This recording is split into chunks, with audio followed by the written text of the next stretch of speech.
Hi everybody, welcome to the Extra Point presented by Microsoft Surface. Not a very Merry Christmas in Pittsburgh as the Steelers fall to the Chiefs on Christmas Day 29-10. I'm Missi Matthews and joined by Mike Prisuta of the DVE Morning Show and Steelers.com. Not what you're expecting for a team that had clinched a playoff spot so early to lose 3 in a row, knowing that the division title is now not really in your favor, and before once seemed like it was likely.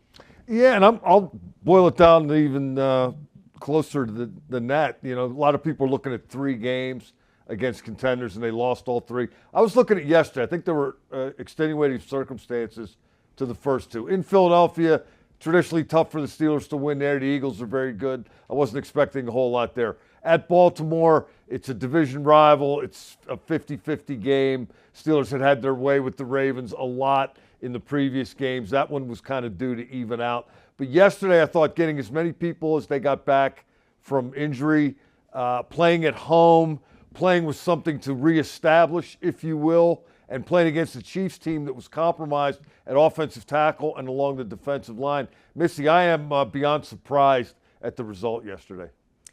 What was the biggest thing you think in terms of what started to go wrong? We'll start with the offense and then we can talk a little defense. They had George Pickens, and as you said, just the injury factor was not there as it was previously in Philadelphia and Baltimore, and it felt like they could get things going, but, you know, the Jaylen Warren touchdown, that was not a touchdown.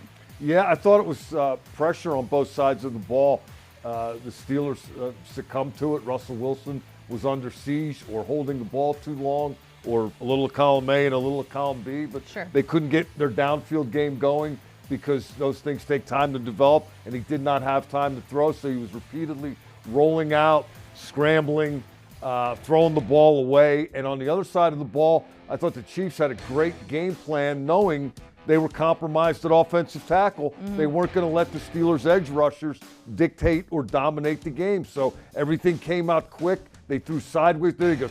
Get it out of your hand. Take what you can get. Go on to the next play. The Chiefs were content to nickel and dime the Steelers to death, and they kind of did it all, well, particularly in the second half. Yeah, I think, you know, going back to the Steelers offense, the 5 sacks and Chris Jones did not play. You almost want to say what would have happened if he was healthy. And for this huge advantage for Pittsburgh going in. Right. You hear he's not playing, and you think, wow, this is a huge break for the Steelers. And it didn't turn out to be. It did not break their way. No. No. What were some of the other issues that you felt might have been a reoccurring theme throughout this 3-game skid? I think just execution, Missi, and you heard players on both sides of the ball talking about how all 11 guys have to do their job.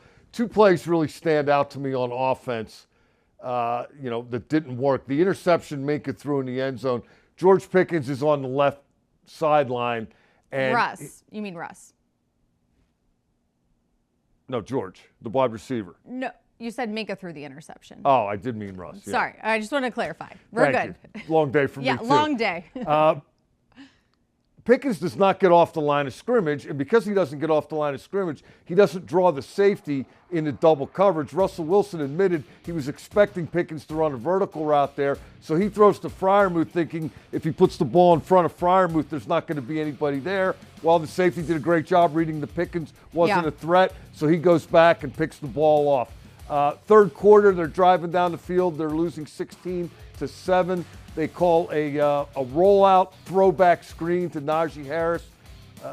Dan Moore Jr. is out in the flat leading against a defensive back. He doesn't get the block. The defensive back gets Harris on the ground. It was a gain of 5, I think, but Missi, when that play was developing, I thought huge play and or touchdown, and they just didn't maximize it. And they either didn't do enough to make a play or they didn't make enough out of the plays that they did make, and that's why they got 13 points.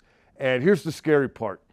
I'm already scared, but go ahead. Since the end of scary is maybe the wrong word, but the concerning part, the part that should be on the top of the let's figure out why this is the way it is list.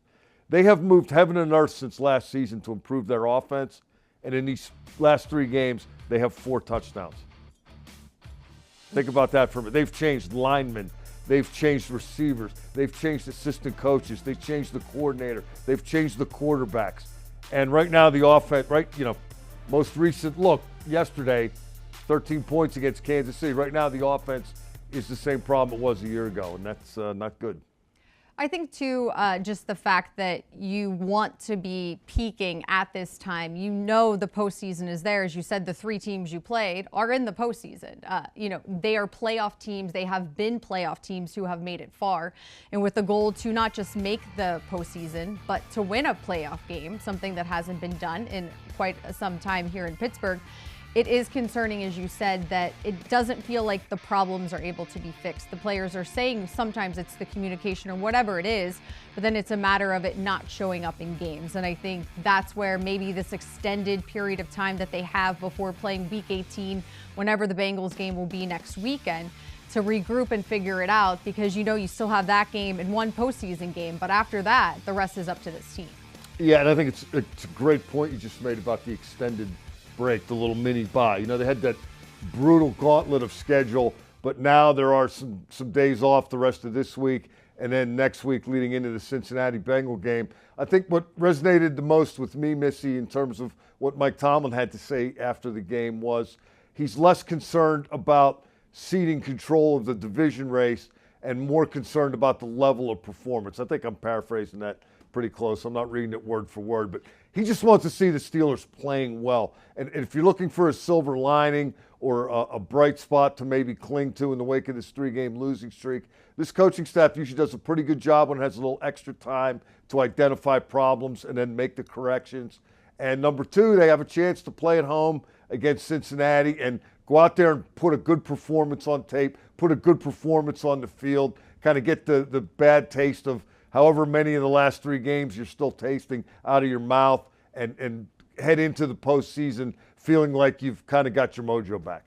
All right. Well, thanks so much for joining me. Merry That's Christmas all. to you and to everybody else. Easy, just right? a few things. Well, I agree, though. The extra time is huge for everybody.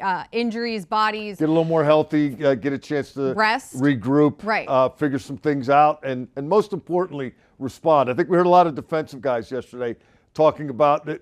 From what they said, I was inferring they seem to think they know what the problem is. It's just a matter of fixing it. So if that's the case, fix it. You got 1 week, and then it counts for real. All right. Glad they're staying home as well. Thanks so much for joining us for the Extra Point presented by Microsoft Surface. We'll see everybody following the Bengals game.